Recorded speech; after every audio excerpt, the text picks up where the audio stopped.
Baik, terima kasih atas waktu dan kesempatan yang telah diberikan kepada saya. Saya Yulvina Toja dari Prodi Akuntansi semester 3 dengan NIM 30130423220004. Di sini saya akan menjelaskan beberapa macam tugas yang diberikan, yaitu akuntansi biaya 1. Sebaik di sini saya akan menjelaskan beberapa macam submateri. Yang pertama ada pengertian biaya dan beban, kemudian yang kedua ada penggolongan biaya, yang ketiga ada metode penentuan biaya produksi, dan yang keempat adalah komponen biaya produksi. Pada poin pertama ini saya akan menjelaskan pengertian biaya serta beban. Nah, pengertian biaya dan beban ini mempunyai dua pengertian yang berbeda ya teman-teman, yang dimana pengertian biaya ini merupakan pengeluaran yang dilakukan untuk mendapatkan barang maupun jasa yang dapat memberikan manfaat jangka panjang untuk masa kini serta masa yang akan datang. Jadi pengertian biaya ini dia menghasilkan sesuatu barang yang memberikan manfaat jangka panjang, yang dimana bisa dipakai atau digunakan secara terus-menerus untuk keberlangsungan aktivitas dari suatu perusahaan tersebut. Nah, kemudian pengertian beban. Nah, tadi saya sudah menjelaskan apa itu pengertian biaya. Kemudian sekarang pengertian beban. Nah, pengertian beban ini merupakan pengeluaran maupun penurunan suatu manfaat ekonomi, yang dimana berkaitan juga dengan arus masuk serta arus keluarnya aset untuk memperoleh pendapatan yang memberikan manfaat yang dapat berakhir atau habis pakai setelah digunakan. Jadi beban ini misalkan beban-beban ini mungkin ada beban listrik. Nah, beban listrik ini kan pengeluaran suatu biaya yang dilakukan untuk membeli atau membeli suatu barang yang belum ada di dalam suatu perusahaan tersebut, atau pengeluaran yang dilakukan secara tiba-tiba. Nah, ini termasuk pada beban. Nah, beban ini merupakan beban yang dikeluarkan pada saat perusahaan ini membutuhkan dana yang lain. Nah,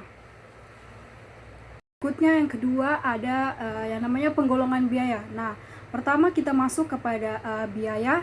Biaya ini ada beberapa macam elemen-elemen yang ada di dalam biaya tersebut. Yang pertama ada dikaitkan dengan produk, lalu yang kedua ada hubungan biaya dengan sesuatu yang dapat dibiayai, dan yang terakhir biaya pada perilaku, penggolongan pada perilaku biaya.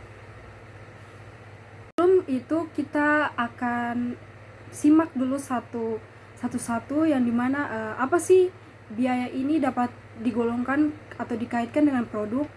Nah, kemudian saya akan menjelaskan biaya ini dapat dikaitkan dengan produk. Nah, penggolongan biaya ini dapat dikaitkan dengan produk dalam perusahaan, yaitu sebagai berikut. Nah, yang pertama ada biaya manufaktur.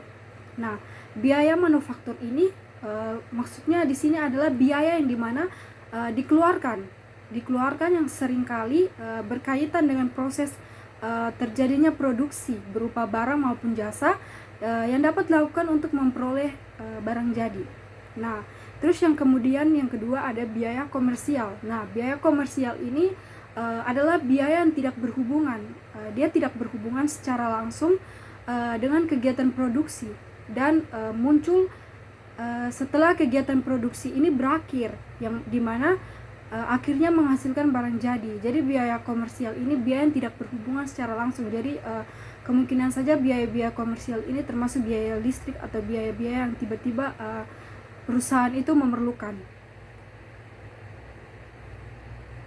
Kemudian yang kedua ini ada biaya yang dikaitkan dengan hubungan biaya dengan sesuatu yang dapat dibiayai. Nah, penggolongan biaya juga ini dapat dikaitkan juga dengan hubungan biaya dengan sesuatu yang dapat biayai, yang dimana yaitu sebagai berikut. Yang pertama ada biaya langsung atau direct cost. Nah, biaya langsung ini merupakan biaya yang seringkali terjadi langsung ketika kita mengeluarkan uang untuk membeli bahan baku. Jadi biaya ini dikeluarkan ketika kita membeli suatu bahan baku, jadi dia secara langsung. Nah, terus yang kedua ada biaya tidak langsung atau indirect cost. Nah, biaya tidak langsung atau indirect cost ini merupakan biaya yang tidak dapat dikaitkan secara langsung dan tidak dapat diberikan secara langsung ke suatu produk maupun layanan. Jadi dia tidak secara langsung, biaya-biaya tersebut itu mungkin seperti biaya administrasi dan lain sebagainya. Kemudian kita lihat lagi biaya ini berdasarkan perilaku. Nah, biaya berdasarkan perilaku ini penggolongan biaya menurut perilakunya dalam hubungannya dengan perubahan volume kegiatan yaitu sebagai berikut. Nah, yang pertama ada sebelum itu kita simak yang pertama ya, yaitu adalah biaya variable cost atau biaya variabel. Nah, biaya variabel ini adalah biaya yang jumlah totalnya ini dapat berubah sebanding dengan perubahan volume kegiatan. Jadi dia dapat berubah sebanding dengan misalkan ada perubahan dalam volume suatu kegiatan. Nah, biaya ini juga dia jumlahnya bisa berubah, tapi dia harus sebanding dengan perubahan pada volume pada suatu kegiatan. Terus yang kedua ada biaya semi fixed atau biaya tetap. Nah, biaya tetap ini adalah biaya yang nilainya tetap, yang dimana untuk tingkat volume tertentu. Jadi biaya ini nilainya tetap untuk tingkat volume tertentu. Dan juga dia juga bisa dapat berubah dengan jumlah yang konstan pada volume produksi tertentu. Nah, yang terakhir ini ada biaya semi variabel. Nah, biaya semi variabel ini adalah biaya yang tidak berubah sebanding dengan perubahan volume kegiatan atau produksinya. Kemudian yang ketiga ada metode penentuan biaya produksi. Nah, metode penentuan biaya produksi ini merupakan cara-cara yang dilakukan untuk memperhitungkan unsur-unsur yang ada pada biaya ke dalam biaya produksi. Nah, kemudian di sini juga terdapat dua pendekatan yang dilakukan, yaitu sebagai berikut. Yang pertama ada metode full costing. Nah, metode full costing ini merupakan metode penentuan harga pokok suatu produksi yang dimana memperhitungkan semua unsur biaya produksi ke dalam harga pokok produksi yang terdiri dari biaya bahan baku, biaya tenaga kerja langsung, dan biaya overhead pabrik, baik yang berperilaku variabel maupun tetap.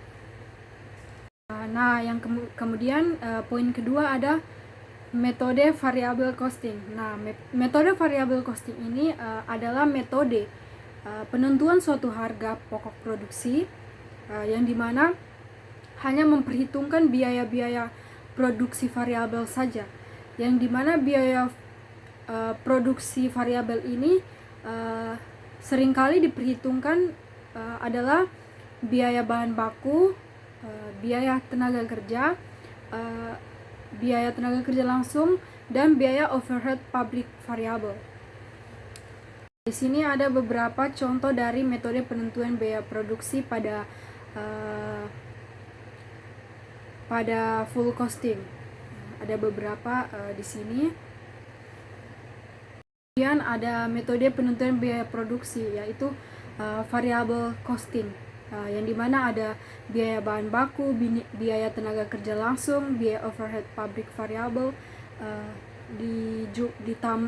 ditambah kemudian mendapatkan hasil dari biaya produksi suatu barang tersebut. Di sini juga ada beberapa contoh gambaran dari metode penentuan biaya produksi. Ada metode full costing dan ada metode variable costing. Jadi ini beberapa contohnya, contoh laporan dari metode penentuan biaya produksi.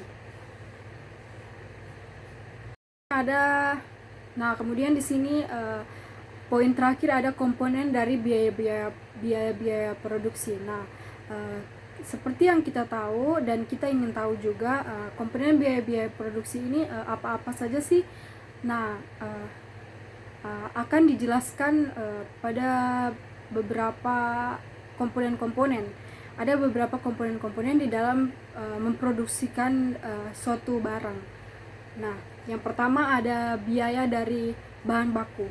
Nah, biaya dari bahan baku ini merupakan biaya yang dimana digunakan untuk memenuhi kebutuhan bahan material atau bahan baku agar terciptanya suatu produk. Jadi biaya bahan baku ini adalah pengeluaran suatu uang atau dana yang digunakan, yang dimana untuk membeli atau memenuhi kebutuhan-kebutuhan bahan material atau bahan baku ini agar terciptanya suatu produk. Nah, terus yang kedua ada biaya tenaga kerja. Nah, jadi biaya tenaga kerja ini merupakan biaya yang dimana dikeluarkan suatu perusahaan untuk membayar upah dari tenaga kerja manusia yang dimana dia telah membantu dalam proses pengolahan bahan baku menjadi produk. Nah, kemudian yang ketiga ada biaya overhead pabrik.